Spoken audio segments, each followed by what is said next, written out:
Hey there, Alberta. You reckon you remember me? It's your future ma-in-law, Dorothy, coming your way.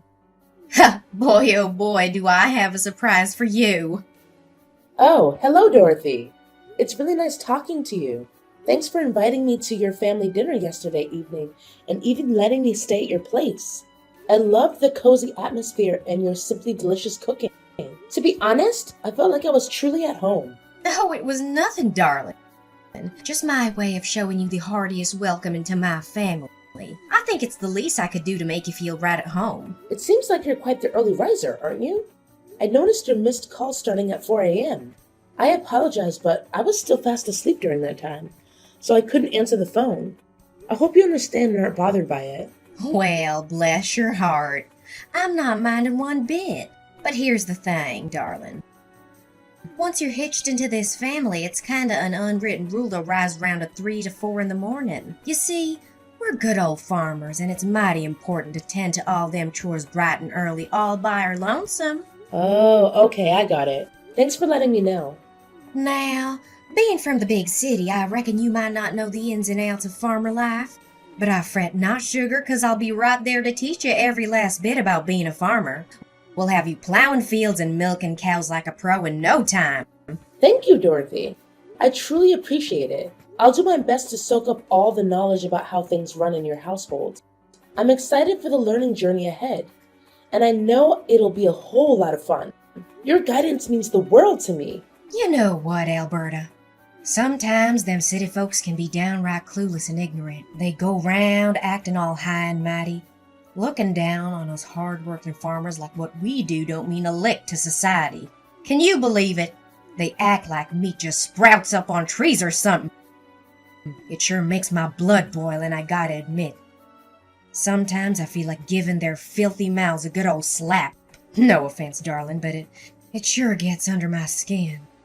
Oh, I understand, Dorothy. But let's remember that not everyone fits into the same mold. Whether in the city or the countryside, we'll find both good-hearted people and those who could use a little more kindness. Oh, well, bless your heart, sugar. What in tarnation do you mean by that? Are you insinuating that your precious old mother-in-law is no good? I declare that cuts me to the core. I reckon that's just some mighty characteristics of them city folks, innit? Always looking down on us country folk. Oh no, Dorothy. You've completely misunderstood me. I never said a word about you being a bad person. Please don't take it that way. Well, darling, it's all good and dandy. I understand that change don't come easy, especially for folks who've been brought up to disdain us hard-working farmers. I reckon your folks might have filled your noggin with a heap of hogwash and misconceptions about us, trying to make you despise us. But let me tell you, sweetheart, none of that hogwash holds a lick of truth. If we want to have a harmonious relationship, you gotta let go of them silly prejudices your parents planted in your mind about us country folk. I apologize, but you've got it all wrong. My parents and I hold no prejudice against farmers. Truth be told, we have nothing but the utmost respect for you and all the hardworking people who toil away in the fields and farms day in and day out, providing us with nourishing food.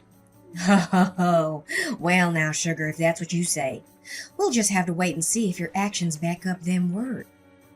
We all know talk is cheap, and it's actions that truly speaks volumes. On another note, you must have gotten quite a bit of info about me and our kin from our talk yesterday, but there's a few more things I haven't had a chance to share with you just yet.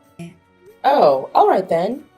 If you think it's necessary, or if you genuinely want to share, feel free to tell me about those things. I'm all ears and open to hearing whatever you think is important for me to know.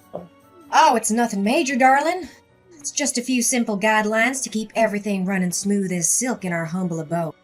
We aim to create a cozy and harmonious environment for all of us to live together under this roof, that's all. You see, keeping the house in order is always mighty important. It helps keeps things tidy and ensures everything's in its rightful place. Oh, what exactly do you mean by for us to live together? Are you saying that Cedric and I will be living with you and the rest of the family? I'm just curious because our living arrangements haven't been discussed yet. Well, of course. There's no other way to interpret what I just said now, is there? Oh, bless your heart, I forgot. You being one of them city slickers, you might not be fully aware of how things work around these parts. See, here it's common sense for the wives to live with their husband's family after getting hitched. It's all about showing love, affection, and bringing everyone closer together. Oh, really? That's quite surprising to hear. You see, that's why us country folks are known for our hospitality and friendliness. We're a whole different breed compared to them city folks who always seem so cold-hearted and hostile towards each other. I find it a bit surprising because Cedric never brought up anything like that to me. Actually, he told me he wanted to purchase a new house in the city for us to live in together. You see, we're currently employed by a company located in the city, so it's only natural that he would prefer us to reside there. What, did Cedric tell you that himself? Why didn't he bother to tell me? To be honest, that's a shock to me. He could have at least given me a heads up. I thought after all these years of working in the city, he'd miss Mom and Dad and come back to his hometown to repay us for raising him into the fine young man he is today. I guess I was just wishful thinking. Of course, why would he want to live with a poor old lady like me instead of a young pretty girl like you? I'm sorry if you weren't aware of his intentions yet, but trust me, Cedric loves you and he'll tell you about his plans when he's ready. Just give him some time. Well, all right, darling, if you say so. It looks like you're the only decent soul I can rely on to rein in my headstrong boy. Oh, and speaking of which, when will you be heading back to the city?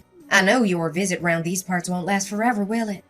Oh, I've actually planned to head back home in 2 days. You see, I have work to tend to as well.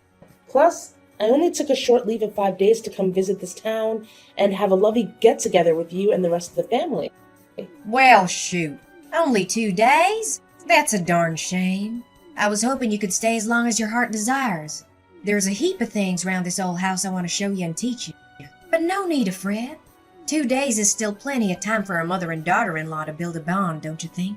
We'll make the most of it, you can count on that. Don't you worry none, my dear. I got some mighty fine plans in store for us. I promise we'll have a grand time together. Rise and shine, darling. It's high time you woke up and got ready to burn off extra calories. We don't have a moment to waste, Alberta. I want us to squeeze every drop of goodness out of them 2 days you're staying here. And let me tell you, I've already got it all planned out. Every little thing you should be doing. Oh, Dorothy, it's only 4 a.m. I understand you're eager for us to have some quality time together, but did you really have to knock on my door this early in the morning? It's still dark outside, and I could really use a bit more sleep. Can we perhaps plan our activities for a bit later in the day? Oh, Alberta. How can I expect you to marry into my family if all you know how to do is sleep till the afternoon? You gotta step up and prove yourself worthy of being a part of this family. The only way you can do that is by following my lead and doing everything I tell you. Just take a gander at your side, Alberta. My boy, Cedric, went out of the house ages ago to deliver them eggs to the grocery store. He's already out there working hard while you're still snoozing. You should feel ashamed of yourself. Oh, really? Cedric is already out? That's strange. Well, now, what's so peculiar about that?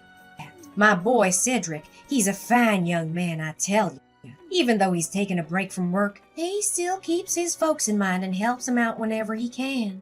But you, my dear, ought to be downright ashamed. You can't just lie here in bed and conjure up a heap of excuses to dodge your womanly responsibilities. Lazy gals like you might as well be 6 feet under. You're making all of us women look bad. Back in my day, a lass like you would have gotten a good whack with a rod for pulling that kind of stunt. I'm not trying to get out of my chores, but it's just so early in the morning. I'm not used to waking up at 4 a.m., especially on the weekend. Well, look at you. I reckon my boy must have spoiled you rotten. Isn't that right? But let me set something straight. This ain't your house, so don't go thinking you're gonna be treated like some princess round here. Now listen up and listen well. I'm only giving you 1 more minute to get yourself up and ready. We got a whole day stretching out ahead of us, with a list of chores as long as a country mile. So chop now. Time's a-wasting. All right. I'm already up, so you don't need to keep knocking on the door. Have you finished all them morning chores I gave you, darling? I sure hope you did, 'cause if you didn't, rest assured, I'll make sure you get a good old-fashioned punishment that you rightly deserve. Honestly, Dorothy, how can you expect me to complete every single task on your never-ending list in just a few measly hours? And to top it off, you didn't even bother showing me how to do them. Now hold your horses there. No need to be a drama queen. Is this how them city slickers always act? Complaining at the first sight of a little challenge? If you're gonna keep acting like a soggy noodle soup, then I reckon you're not the right match for my son, darling. Perhaps a drama queen like yourself ought to find someone who's just as skilled at stirring up a fuss over nothing. Face the facts. You just don't fit in with our family. It's high time you admitted it. Your words don't make any sense. Instead of pointing fingers at me, why don't you take a good hard look at the mile-long list of chores you handed me? Feeding livestock, mending fences, planting corn, scrubbing the hog lot and chicken house, and even taking showers for the pigs. The list goes on and on. Can you blame me for feeling overwhelmed? Well, just a friendly reminder for you, darling. We ain't gonna be using no fancy corn planter contraption. Nope, you'll be planting them corns by hand. Every last one of them. We gotta cover that whole field with them seeds, you hear? Now it'll be a mighty fine exercise for lazy gals like yourself. No rush. Take your sweet time, but make sure that the work gets done by the end of today. I'm not taking no excuses for no delays. You got that loud and clear? Manually plant the corn? Are you joking? Do you even realize that the cornfield is a whopping 40 acres in size? It would take me days on end to get that done by hand. Not to mention the scorching hot temperatures we're dealing with. I'd literally keel over from the heat. Now, what's all the fuss about? Planting corn seeds by hand is as natural as a cow chewing cud. Our ancestors have been doing it that way for ages. How do you reckon they managed to handle all that planting business without fancy machines? They relied on their trusty hands, that's how. It's a good old tradition that's been passed down through generations, and we aren't breaking it now. And what about this business of taking showers with the pigs? Do you honestly expect me to handle that all by myself? Now listen up, you lazy sloth. There's nothing too much for a woman to handle round here. And you better believe you'll be taking showers for each and every one of them pigs in that lot. Remember to be extra gentle so as not to hurt my precious pigs. They're worth their weight in gold, my money. So you better take extra care with them. And let me make it clear, if I see even one scratch on their skin, you'll be paying for the damages. You hear? Oh, and by the way, you're only allowed 1 hour to get it all done. So get to it! You've got to be kidding me. Look, I appreciate that you care about your pigs, but do you realize that there are hundreds of them on your farm? You can't honestly expect me to wash each and every one of them by myself. And on top of that, in just 1 hour. Seriously? Tell me, are you a human or a pig yourself? A human can't be that lazy. Now listen here. You bring nothing but shame to all them fine ladies like me. Why don't you mosey on over to the hog and make yourself at home? You don't have to do much there. Just snooze, chow down, and wait for others to tidy up after you. I reckon that kind of life must be a dream come true for lazy folks like yourself, huh? Boy, oh boy, how pitiful. Listen, Dorothy. I'm not sure what's gotten into you, or if I've unintentionally upset you, but I believe you're being unreasonable here. I've already pitched in by feeding the chickens and tidying their coop this morning, and that's about all I can manage for now. What do you think you're doing, defying your own mother-in-law like that? Is this the way a daughter-in-law ought to treat her husband's dear old mama? I can't rightly believe my own ears. If you keep carrying on like this, there's no way I'm letting you get hitched to my boy, you hear? Alberta, I know you're within earshot, so quit ignoring me. It's mighty rude and disrespectful, and you dang well know it. Alberta, I'm demanding an answer this instant. I swear on my boots, if you keep ignoring my commands, there'll be consequences to pay. Dorothy, please open this door and let me out. Why would you do something like this to me?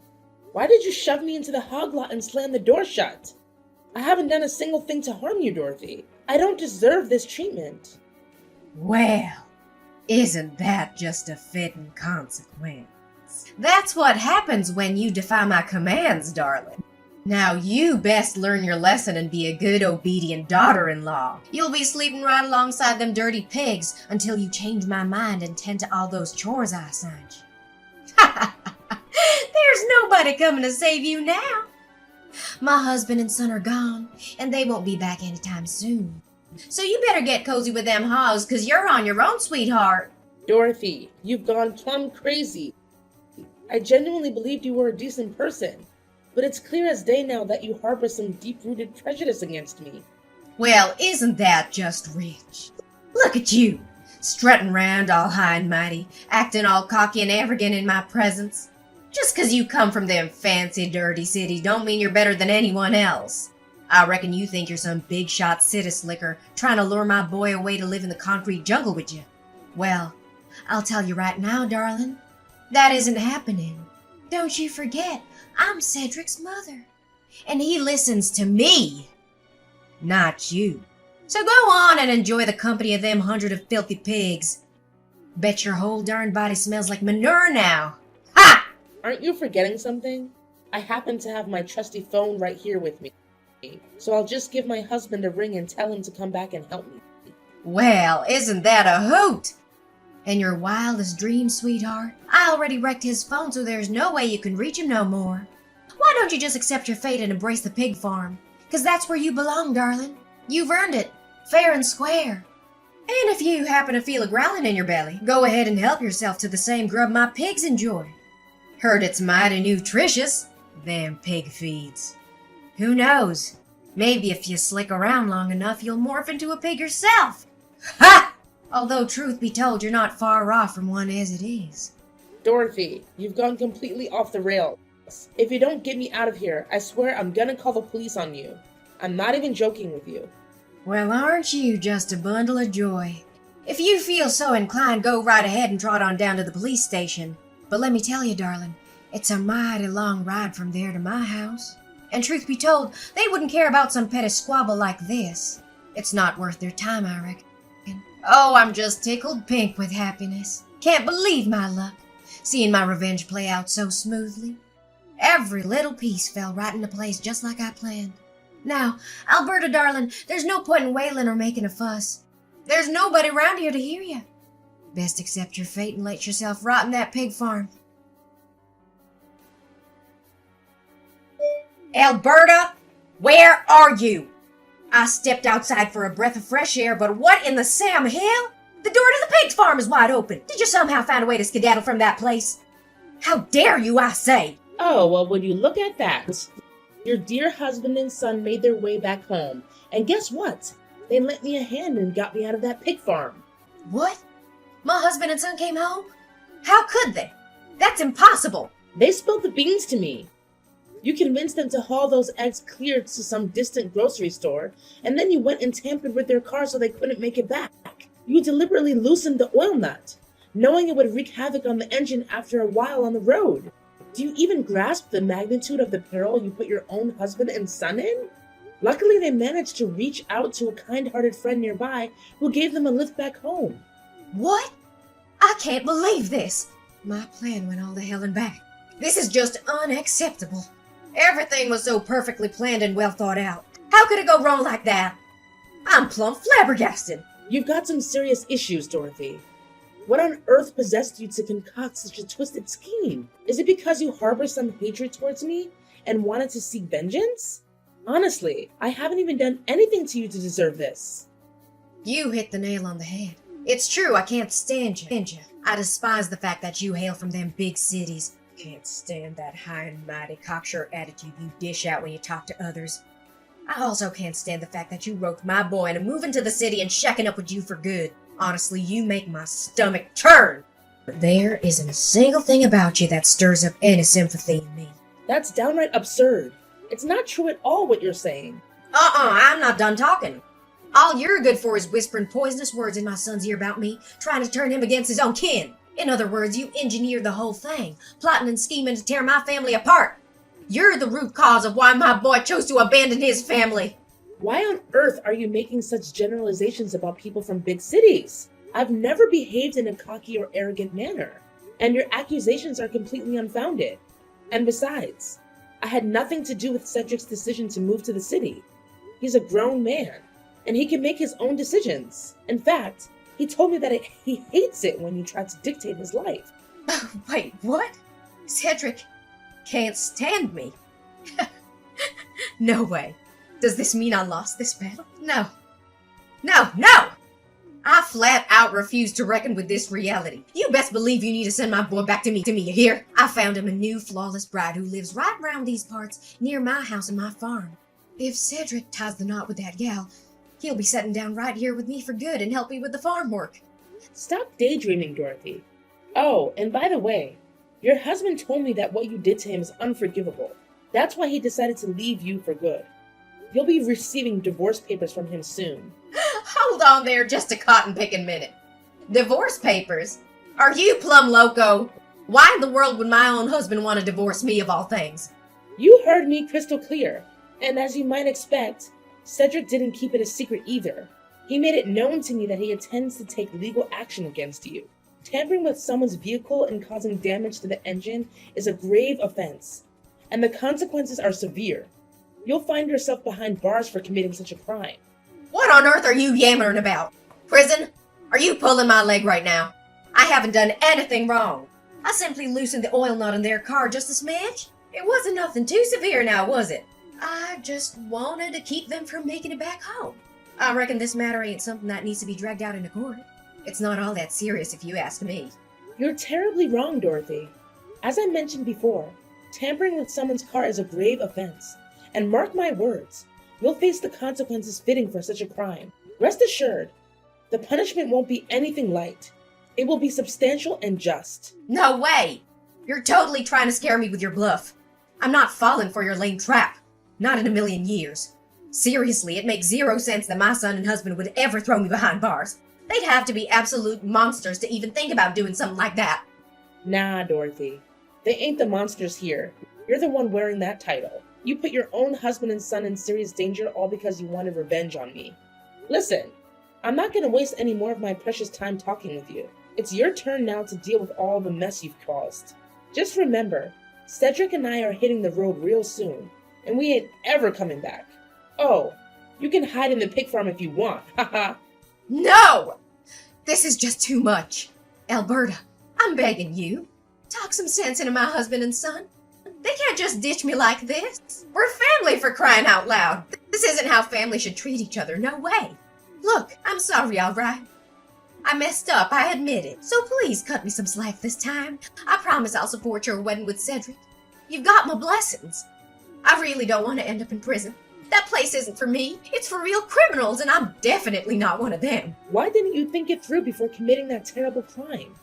It's already way past time for apology now. You've made your bed, now lie in it. No one's gonna swoop in and save you from facing the music anymore. It's time to own up to the consequences. Dorothy's husband Chris took a stand and reported her despicable actions to the police. Eventually, she was found guilty as charged and sentenced to prison. Shortly after, Chris and Dorothy decided to get divorced. It turned out that Chris had been enduring Dorothy's overbearing behavior for a significant amount of time, and her actions that endangered him and their son were the breaking point. During the trial, Dorothy lost control. She unleashed a barrage of insults at me and made threats, swearing that she would seek revenge on me and my family when she was released from jail. To ensure the safety of my loved ones, I had no choice but to request a restraining order against Dorothy. On a brighter note, Cedric and I finally tied the knot and had the wedding we had always dreamed of. Everything went smoothly, just as we had envisioned. We even invited Chris to join us in celebrating our special day. Our determination lies in leaving the past behind and embracing a better future ahead.